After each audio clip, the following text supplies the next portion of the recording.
Assalamualaikum warahmatullahi wabarakatuh. Bismillahirrahmanirrahim. Innal hamdalillah nahmaduhu wa nasta'inuhu wa natubu ilaihi wa na'udzu billahi min shururi anfusina wa min sayyiati a'malina.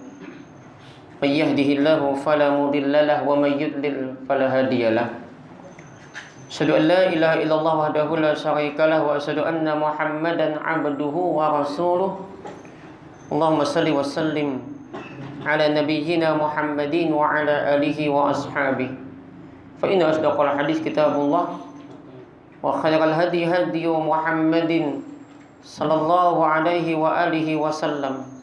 Wa syarrul umuri muhdatsatuha wa kullu muhdatsatin bid'ah wa kullu bid'atin dhalalah wa kullu dhalalatin finnar. Summa amma ba'd. Qala Allah Ta'ala subhanalladzi asra bi'abdihi laila minal masjidil harami ilal masjidil aqsa alladzi barakna hawlahu linuriyahu min ayatina innahu huwas sami'ul basir. Wa qala Anas faridatis shalah 'ala nabi sallallahu alaihi wasallam lailata usri bi khamsin summa nuqisat hatta ju'ilat khamsan summa nudiya ya Muhammad innahu la yubaddalul qawlu ladayya wa inna laka bihadhil khams khamsina. Rawahul Bukhari wa Muslim. Bapak Ibu jemaah sekalian yang tentunya semoga senantiasa dirahmati Allah Subhanahu wa taala. Alhamdulillah tentunya kita masih layak dan memang selalu pantas untuk memuja dan memuji Allah. Dialah Allah yang telah banyak memberikan kepada kita nikmat di tengah-tengah ujian yang hari ini menimpa seluruh umat manusia di muka bumi. Satu ujian yang tentunya juga tidak lantas kemudian kita harus lari ataupun takut. Ahasiban nas ayyutraku ayyaqulu amanna. Apakah manusia itu menyangka bahwa mereka dibiarkan begitu saja mengatakan kami beriman? Wa hum la yuftanun, padahal belum diuji. Jangan sampai kemudian hanya karena takut satu penyakit lalu kemudian masjid kita tinggalkan. Jangan sampai hanya karena takut itu. Satu sisi kita juga tidak lantas kemudian merasa hebat, merasa wah aman, Islam aman, enggak. Kita juga perlu waspada. Tapi di sisi lain juga kita harus jangan pernah takut lalu masjid ditinggalkan.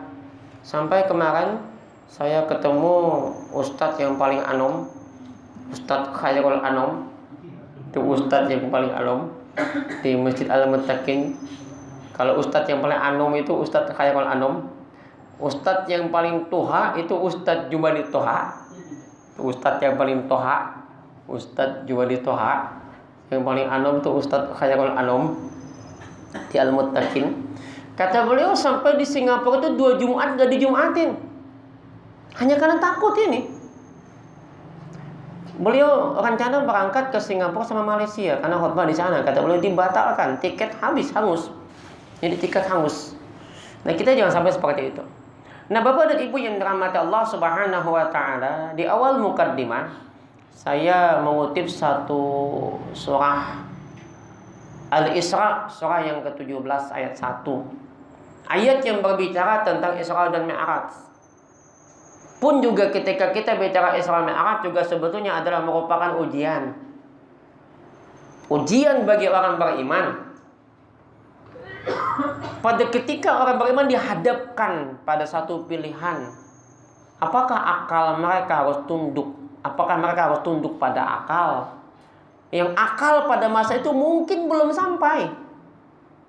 Dengan dibandingkan hari ini, justru ternyata peristiwa tersebut akan menambah keimanan kita. Atau sebaliknya, akal yang harus tunduk pada iman. Nah ini harus kita lihat lagi. juga sebetulnya diawali juga dengan ujian kepada Nabi. Pada ketika Nabi ditinggalkan istri yang sangat beliau cintai, Khadijah, istri yang dulu sepertiga kekayaan kota Mekah tuh ampun Khadijah. Sepertiga kekayaan kota Mekah tuh milik Khadijah. Habis ketika beliau sumbangkan semua untuk dakwahnya Nabi. Sampai ketika akan meninggal dunia, nggak ada lagi tersisa. Semua habis. Nabi itu sempat nangis. Semua pakaian umat Islam, semua makanan itu semua adalah Khadijah yang menyumbangkan. Habis semua. Istri yang tidak pernah mengeluh, istri yang ketika ditanya oleh orang Mekah, ya Khadijah, apakah kau bahagia menikah dengan Muhammad? Apa kata Khadijah? Bukan bahagianya Muhammad, bukan bahagianya aku yang kupentingkan, tapi bagaimana Muhammad bisa bahagia dengan aku. Mbah, jaka bisi bini nang kene pian, mun belum mati jangan dikubur dulu, Pak. Mun bisi bini nang kene nah. Bayangkan laki tulak. Khadijah tuh mengantar sampai hilang. Nih, diantara di muka sampai Nabi itu menghilang hanya masuk ke dalam rumah. Mun kita nih, Pak. Anjir kan sudah dicuplawang dah. Laki datang, Nabi datang dari Gua Hira. Pertanyaan yang hebat. Apa yang pian handaki? Ujar Nabi apa? Zammiluni, selimutin aku. Itu Khadijah. Maka pantas ketika Nabi pulang dalam kondisi yang takut, teramat takut, menggigil ketakutan, beliau datang separuh ketakutan Nabi itu hilang. Mun kita belum bulik ketakutan sudah. Lagi di kantor jam bulik, wah jaka iya, marap dingin. Jakanya kawan nih dibulik mundur akan jam ini takutan. Alahan pada penyakit corona lagi. Bini takutan non bini, ya Allah. Kenapa? Karena pertanyaan bini.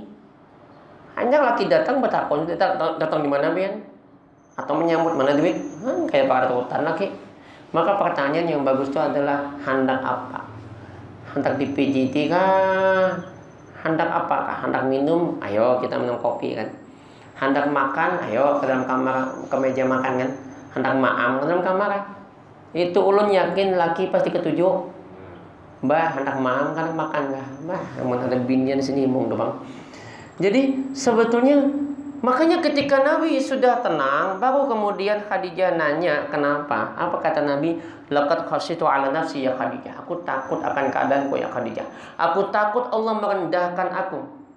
La wallahi, tidak demi Allah, kata Khadijah, tidak. La tuhzikallahu abada, Allah tidak akan menghinakan engkau selamanya. Innaka latasil rahim, sebab engkau menyambung tali silaturahim. Wa tahmilul kalla, engkau menanggung beban. Wa taksibul ma'dum, engkau berusaha dan kemudian usaha itu engkau bagikan kepada orang yang memerlukan. Wa taqul dhaif, engkau memuliakan tamu. Engkau juga membela yang hak, yang benar, maka tidak akan Allah hinakan. Istri yang ini meninggal. Kayak apa kada sedih, Pak? Akhirnya Allah isra'kan dan mi'rajkan Nabi. Nah, yang kedua, ujian besar juga bagi orang beriman. Sebagaimana qalat Aisyah radhiyallahu anha, mengatakan Aisyah,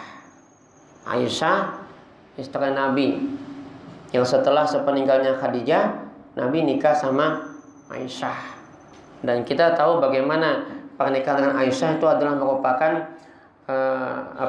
skenario Tuhan yang dihadirkan dalam mimpinya Nabi. Nah, saya nggak cerita tentang bagaimana mimpinya. Juga sebetulnya Isra Mi'raj juga begitu luar biasa.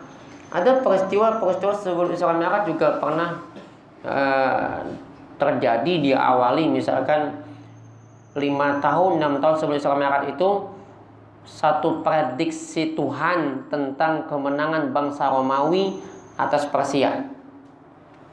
Dan itu tidak dipercaya oleh orang Quraisy. Sampai Abu Bakar itu taruhan dengan orang Quraisy. Yang orang Quraisy kemudian ternyata mengingkari taruhan itu ketika Abu Bakar menang. Apa kata Abu Bakar? Bukan taruhannya. Menang dapat atau nggak dapat hadiahnya nggak penting. Bagi saya yang penting kata Abu Bakar adalah bahwa apa yang keluar dari mulut Muhammad itu pasti benar. Kan dalam taruhan 5 tahun itu Romawi pasti bisa mengalahkan Persia, karena konon Persia di bawah pimpinan Kisranya adalah Sabur, itu bahkan menguasai negeri-negeri Syam, Arab, bahkan juga sampai mendesak mundurnya Kaisar Heraklius sampai ke Konstantinopel. Strategi dahsyatnya ada 5 tahun dia nggak bisa masuk karena begitu kuatnya benteng Konstantinopel itu, begitu kuatnya sehingga mereka 5 tahun tuh nggak bisa masuk, tapi dikepung.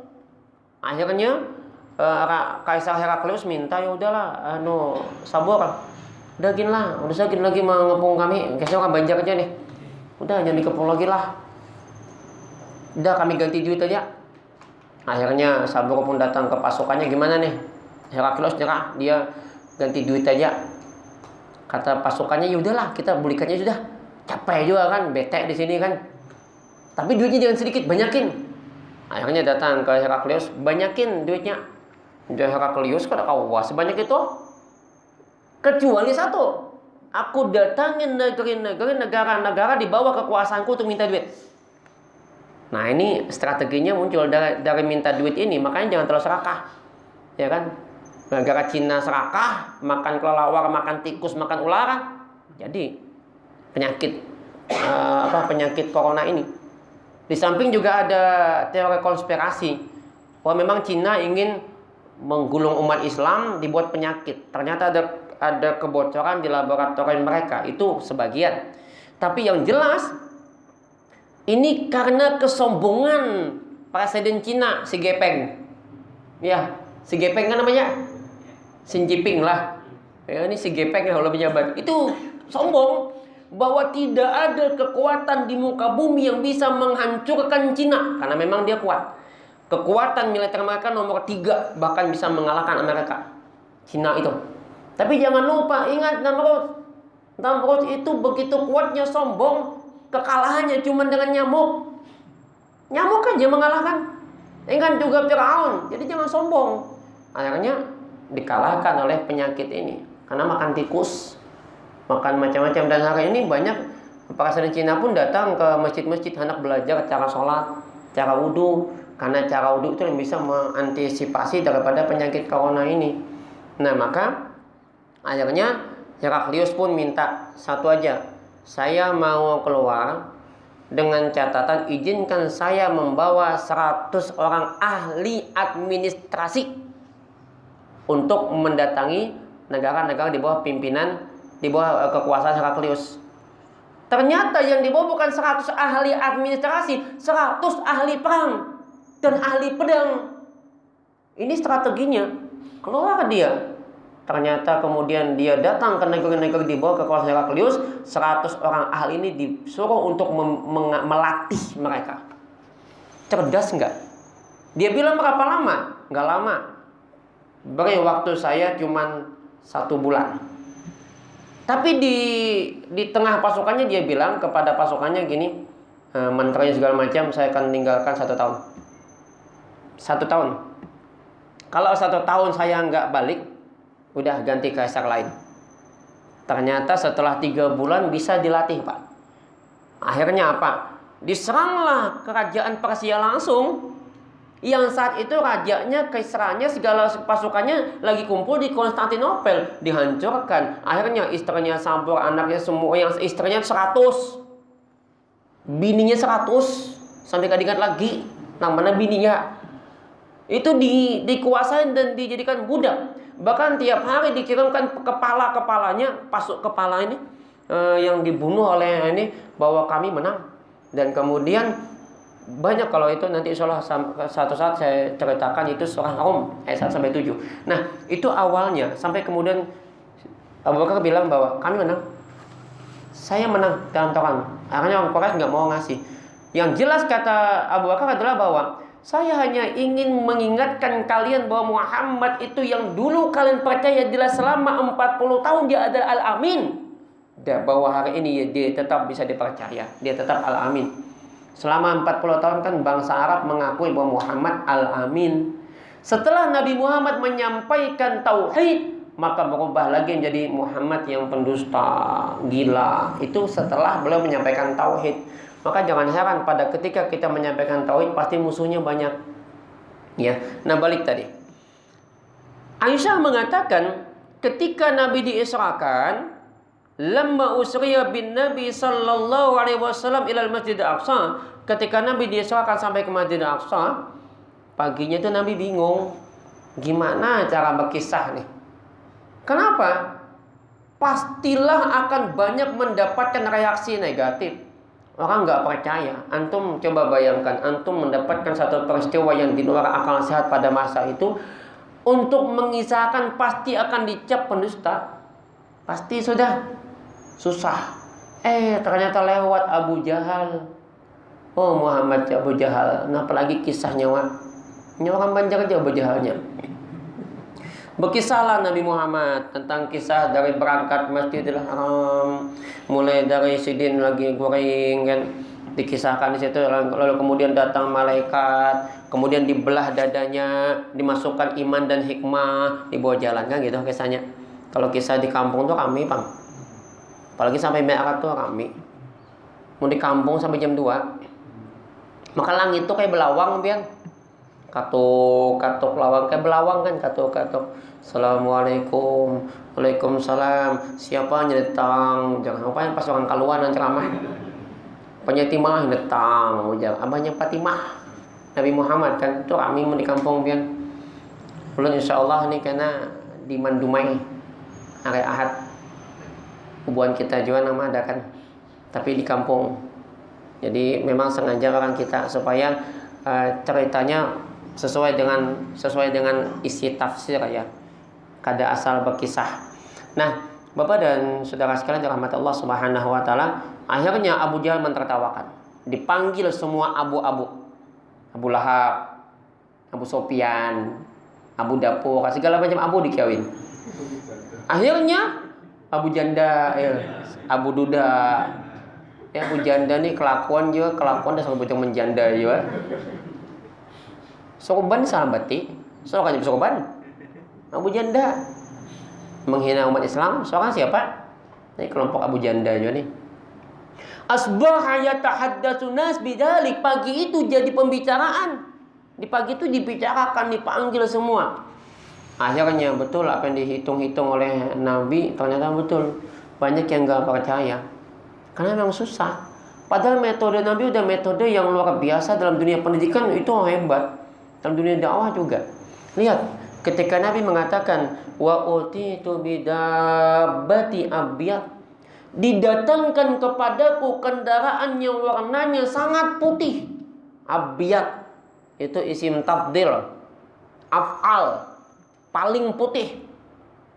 Apalagi yang paling putih kalau ada cahaya yang sangat putih. Dunal bighal, lebih kecil daripada bighal. Tahu bighal? Bighal itu adalah hasil binatang, hasil percampuran kawin silang antara keledai jantan dan kuda betina. Itu bighal. Wa fawqal himar, lebih besar daripada keledai. Nabi menggambarkan lebih kecil daripada bighal, lebih besar daripada keledai. Nabi tidak mengatakan kuda, enggak mengatakan keledai, tapi menggambarkan. Kenapa Nabi menggambarkan selalu dikaitkan dengan kuda dan keledai? Karena kendaraan pada masa itu kuda sama keledai. Coba jaga kendaraan waktu itu Vario, Beat kah Beat kah? Scoopy kan bisa aja lebih besar, lebih kecil daripada Vario, lebih besar daripada Beat. Beat kan Beat. Ini orang kampung. Ini orang kampung itu menyambatnya ada Beat kah aja kah? Enggak tahu Beat kan. Beat jadinya. Kasih tetap aja. Nah, jadi ibaratnya nih, pian datang ke satu kampung yang primitif, yang kada pernah mengenal pesawat terbang. Pian hendak berkisah tulah ke Jawa bolak-balik cuma 2 jam. Percayalah, susah. Kecuali Aku tolak lawan besi yang bisa terbang. Susah dia percaya. Maka Nabi bayangkan begini, Nabi nggak menyebutkan kuda, tapi beliau menyebutkan begini, kendaraan yang warnanya sangat putih, lebih kecil daripada bigal, lebih besar daripada kuda. Dijelaskan lebih besar daripada himar. Dijelaskan lagi oleh Nabi, dia adalah al-barak, yang ketika dia melangkah sejauh mata memandang. Apa itu kalau bukan kecepatan kilat? Cahaya 1 detik itu sama dengan 7 kali keliling bumi. Maka jelas sekali dia melangkah, hilang sejauh mata memandang. Hal ini dibuktikan dengan ilmu pengetahuan. Makanya kalau kita bicara secara pendekatan tafsir, kita terhentak mengucapkan kalimat subhanallah. Bayangkan Masjidil Aqsa yang pada ketika itu sebetulnya enggak ada. Saya belum cerita sejarah Masjidil Aqsa. Enggak ada. Yang tinggal itu tumpukan sampahnya aja. Masjidil Aqsa yang hari ini ada itu dibangun oleh Umar bin Khattab. Masjidil Aqsa awal dibangun oleh Nabi Sulaiman, dihancurkan oleh kerajaan Mesopotamia dengan pimpinannya kalau tidak khilaf Nebukadnezar. Kemudian dihancurkan lagi oleh kerajaan Romawi ketika dibangun oleh Raja Herodes dengan pimpinan Titus Vespasius. Lalu kemudian ketika masa Nabi itu dipimpin oleh ratu yang sangat kejam, Elia Kapitolina, maka disebut negeri Elia, ya kan? Lalu dibangun oleh Umar bin Khattab hari ini. Nah, lalu gimana caranya Nabi menjelaskan ketika mereka bertanya, karena bangsa Arab itu bangsa yang sangat cerdas, tahu sejarah. Ketika mereka bertanya berapa banyak pintunya, berapa banyak jendelanya, sampatlah melihat Tibian. Ini ada berapa jendela, jangan sampat melihat. Ini akal-akalan orang Quraisy ingin menghinakan Nabi, tapi Allah Maha Kuasa. Maka ketika itu kata Nabi Sallallahu Alaihi Wasallam, Nabi kemudian menjelaskan. Kata Nabi Sallallahu Alaihi Wasallam, pada ketika itu kata beliau, aku pun kemudian berdiri di samping Hijr. Nah, ini ada beberapa hadisnya, ya.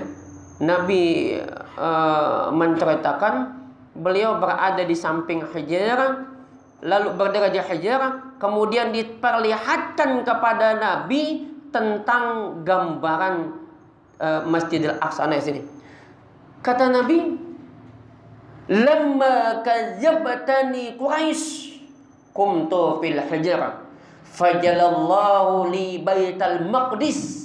Lihat, fajalallahu li Baitul Maqdis fatafiktu akhbiruhum an ayatihi wa ana anzuru ilaih. Aku lihat, kata Nabi, Baitul Maqdis itu. Ini kehebatan. Belum kita bicara tentang Nabi masuk lorong waktu yang lalu. Nabi masuk ke masa depan, surga neraka, melihat cerita Masyidah. Itu dibuktikan dengan teori Albert Einstein tentang ilmu kenisbian waktu, the role of time. Nah, Bapak dan Ibu yang dirahmati Allah Subhanahu wa taala, maka itu kita bicaranya, kalau bicara tentang pendekatan tafsir dan kesejarahan akan semakin terhentak, dan kita pasti mengucapkan subhanallah. Dan kita lanjut. Ketika itu kemudian ada sebagian yang murtad. Fartadnasun kanu amanu bihi wasaddaqu. Padahal tadinya dia beriman, tadinya dia membenarkan Nabi, lalu dia murtad. Wasa'a rijalun ila Abi Bakar. Maka berusaha, sa'a dari kata sa'yun, berusahalah sekelompok laki-laki itu mendatangi Abu Bakar. Dan mereka mengatakan waqalu, dan mereka mengatakan, ya Abu Bakar, wahai Abu Bakar, halaka ila sahibuka, ikam tahulah apa yang terjadi lawan sahabat ikam Muhammad. Kenapa aja Bakar sahabat enggak? Jika saya banjar aja kan. Kenapa kisahnya? Ujar mereka, yaz'um, dia menyangka bahwasanya dia berjalan, anna usriya bi lailata ila Baitul Maqdis, berjalan satu malam sampai ke Baitul Maqdis. Lihat jawaban Sidin, jawaban yang pantas kita jadikan teladan dan selalu jadi patokan dan kita pakai untuk menjawab satu kabar. Apa jawaban beliau? Qad qala dzalik, sungguhkah itu ucapan beliau, ucapan Muhammad? Sungguhkah itu ucapan yang demikian? Muhammad mengatakan, Artinya gini Pak, kalau ada satu berita datang ke pian, jangan langsung ditaguk, jangan langsung ditelan, takuni dulu, bujur kada, busia salah. Sebab hari ini berapa banyak rumah tangga itu rusak hanya karena berita bohong, mengisahkan tuh bininya wah selingkuh, padahal kada. Lawan tukang sayur aja, lawan tukang sayur udah selingkuh. Itu namanya amat lakinya waktu lawan bibi jamuan dipadakan, bukan muka jamu anti corona tadi kan, makanya payu balik jamu ini kan dipadakan macam-macam. Hati-hati, tanya dulu, jangan langsung ditaguk bulat-bulat. Boleh jadi kadang-kadang nampak seolah betul, tapi bisa jadi itu salah. Ditakuni dulu berita busnya, berita Ahok, hoax lah kalau Ahok tadi, busnya berita hoax. Kayak kisah nang kain ini dari Pagatan membawa penyakit corona aja. Kenapa? Karena pakaian lengkap perawat yang membawa itu pakaian pelindung. Kenapa mereka pakai pakaian pelindung? Sebab kada tahu busia itu corona. Sedangkan kemampuan rumah sakit kita belum siap. Maka jaga-jaga pakai pakaian lengkap. Bukan berarti positif. Jangan langsung dipadakan positif, kasihan sih Din. Itu corona positif belum tentu. Lihat dulu, dites dulu. Justru Menteri Perhubungan yang kena. Ya kan dipadakan tipes kalau. Dipadakan tipes, dipadakan apa semalam tuh? Sesak napas. Asalnya malah corona. Akhirnya takutan juga Presiden. Kenapa juga di Indonesia dibiarkan masuk turis asing? Sampai bersandar di Pelabuhan Trisakti. Penjelasan Pak Ibnu semalam, mereka lengkap dengan surat kesehatan. Di Kaltim ditolak, di Sulawesi ditolak, di Banjar diterima, sampai Kolok Baintan, ujar hamba kan tidak tahu juga, coba dicek lagi betul ada si ikut nang singgah dulu jauh rumah sakit Ratu Jaleha karena sakit tidak tahu juga, coba dicek lagi, ujar Pak Ibnu kada sempat pan lah, cuman khawatir juga akhirnya kita pun harus siaga lagi. Makanya coba pun kita umpati sunnah Nabi. Apabila ada satu kampung kena wabah, jangan keluar. Dan yang di luar kampung jangan masuk. Ketika di masa Umar bin Khattab terjadi wabah penyakit kusta, belum ada obatnya waktu itu. Abu Ubaidah ada di kampung itu. Umar kirimin surat, ya Abu Ubaidah, kau balik ke Madinah. Apa kata Abu Ubaidah? Ya Amirul Mukminin, tidak layak dan tidak pantas bagi seorang Abu Ubaidah meninggalkan kampung yang kena wabah ini. Izinkan saya dan bebas tugaskan saya untuk tidak balik ke Madinah. Ini sejati, laki-laki sejati. Dia siap, dia nggak mau mengorbankan orang Madinah hanya demi dia sehat. Dia nggak akan lari. Ini kada. Ayo belikan kami kami takutan di sini. Abu Ubaidah enggak. Nangis Umar bin Khattab ketika membaca surat balik Abu Ubaidah. Dia nggak akan balik ke Madinah hanya karena ingin menyelamatkan dirinya. Maka wajarlah Arab Saudi kemudian menolak orang yang berangkat umrah dari negara-negara terkontaminasi oleh wabah itu. Tapi hari ini penyakit itu membuat umat bangsa Cina dikucilkan. Saya dapat telepon dari kawan-kawan di Bangka Belitung bahwa kalau nanti pian dapat kiriman kami paket, karena mereka mau ngirim paket ke saya, kalau sampai tolong dibuang. Kenapa? Di Bangka sudah ada sekeluarga pendeta yang kena. Saya nggak tahu siapa, nggak disebut, tapi pemerintah menutupin, banyak ditutupin itu. Akhirnya, dan mereka bahkan berniat mau mengusir orang Cina di sana. Saya bilang ya janganlah, kasihan juga kan. Tapi mereka karena kesombongan presidennya, bangsa Cina terlalu sombong dan terlalu rakus dengan makanan. Makanannya itu tikus, kelelawar, ular yang diharamkan dalam Islam. Nah, maka Bapak dan saudara sekalian yang dirahmati Allah Subhanahu wa taala, pertama cek. Lebih-lebih lagi kalau kabar yang datang itu masalah hadis.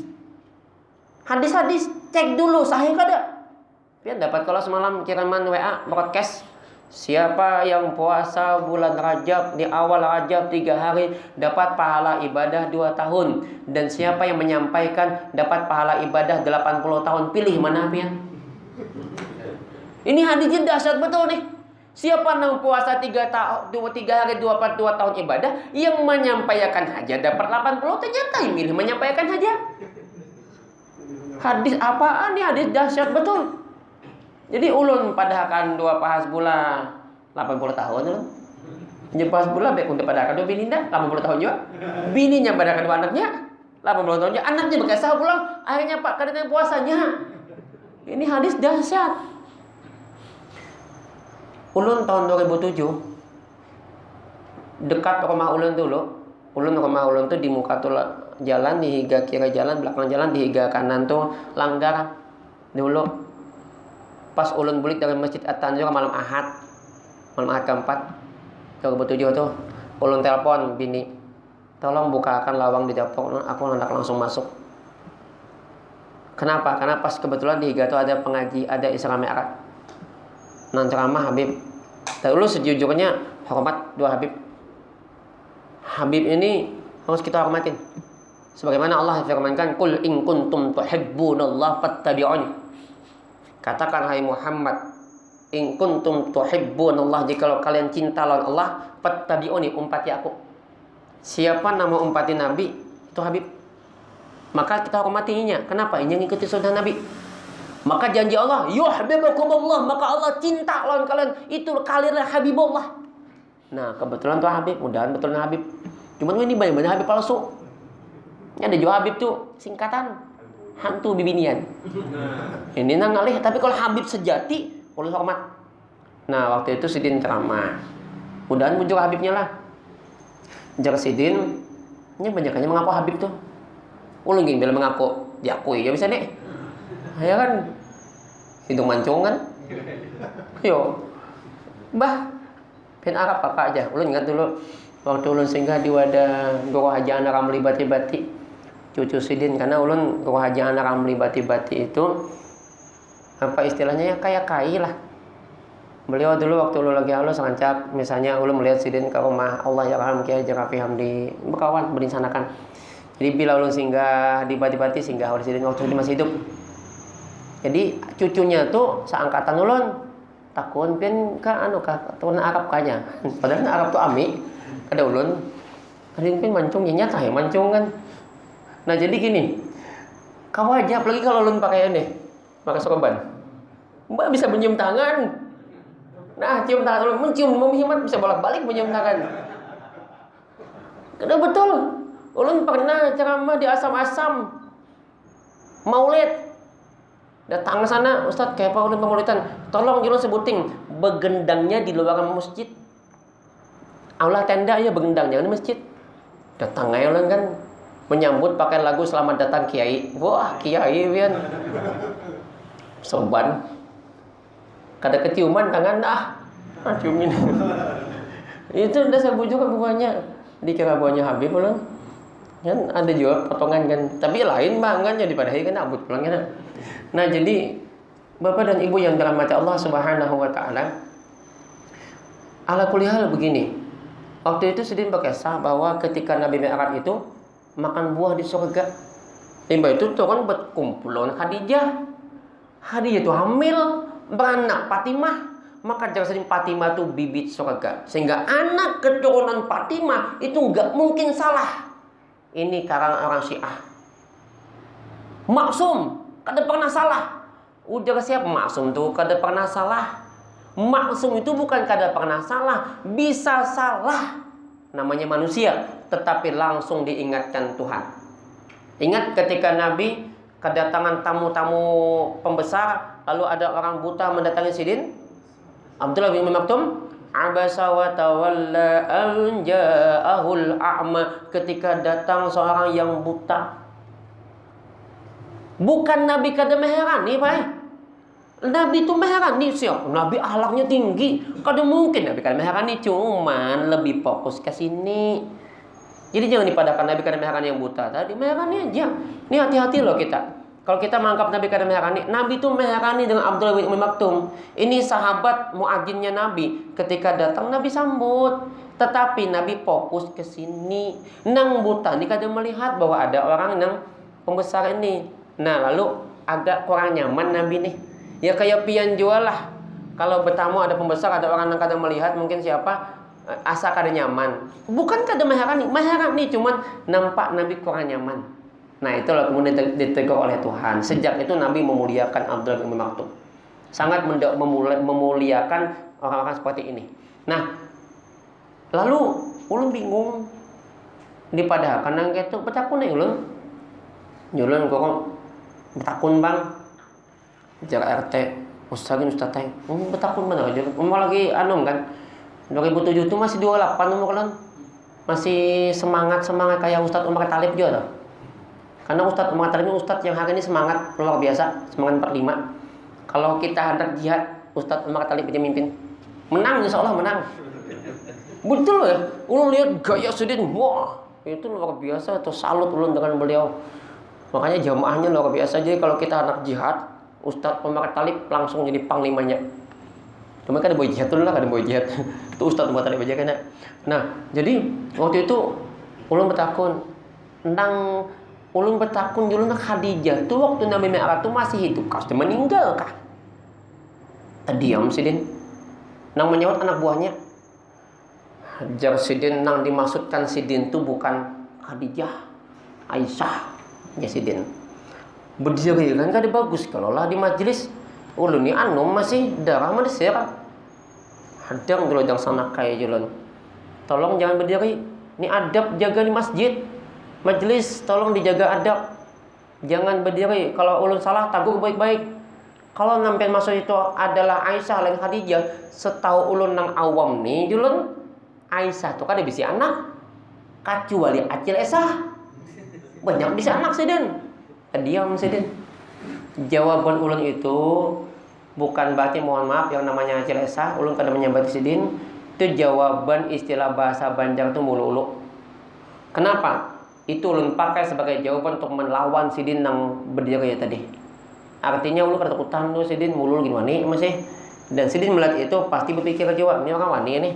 Duduk akhirnya Sidin kan. Tapi terdiaman, tapi dampaknya ulun biasa malam Senin mengisi di masjid ampih. Diampih. Kada lagi dipakai. Tapi alhamdulillah ada yang lain membawai pulang. Nah jadi itu hadis palsu. Perlu ditelaah setiap datang hadis takuni. Bujuk kada. Nah kemudian apa kata Abu Bakar? Kata mereka, "Na'am betul itu ucapan Muhammad." Kata beliau, "La in qala dzalika faqad shadaq." Jikalau betul itu ucapan Muhammad pasti benar. Akhirnya mereka pun datang ke Ka'bah, betul dikumpulin. Lalu kemudian sekelompok laki-laki ini mengatakan lagi, "Awatus saddiquhu annahu dhahabal lailata ila Baitul Maqdis wa jaa'a qabla ayyusbih." Apakah engkau masih meyakini dia Muhammad berjalan satu malam sampai ke Baitul Maqdis dan berbulik lagi sebelum subuh? Apa jawaban Abu Bakar? "Na'am. Inni la usaddiqu fi ma huwa ad'at min dalik." Sungguh aku percaya lebih pada itu. Kalau Muhammad nang menyambat unda percaya ya Sidin. Bapak saudara sekalian, ala kulli hal, kalau sudah itu hadisnya kuat pingkuti pisit-pisit. Meskipun kita berbeda dengan orang banyak, meskipun pian sorangan, kalau yang pian umpati adalah ma'ana asma'ana wa ashabi, apa nang ada padaku dan sahabatku, kata Nabi, antumlah jamaah. Al jamaah meskipun antum sendirian, kata Ibnu Taimiyah, tetapi kalian berpegang pada sunnah Nabi, kalianlah jamaah. Meskipun kita berbeda, orang banyak bahkan kita diasingkan, dianggap aneh, tapi insya Allah fatuba lil ghuraba, yang aneh, yang asing itulah yang beruntung. Nah, Bapak Ibu yang rahmat Allah, karena sudah Isya, barangkali ini yang saya sampaikan, kita tutup dengan doa kafaratul majlis. Subhanakallahumma wa bihamdika asyhadu an la ilaha illa anta astaghfiruka wa atubu ilaik. Mohon maaf. Hasbunallah wa ni'mal wakil. Assalamualaikum warahmatullahi wabarakatuh. Waalaikumsalam.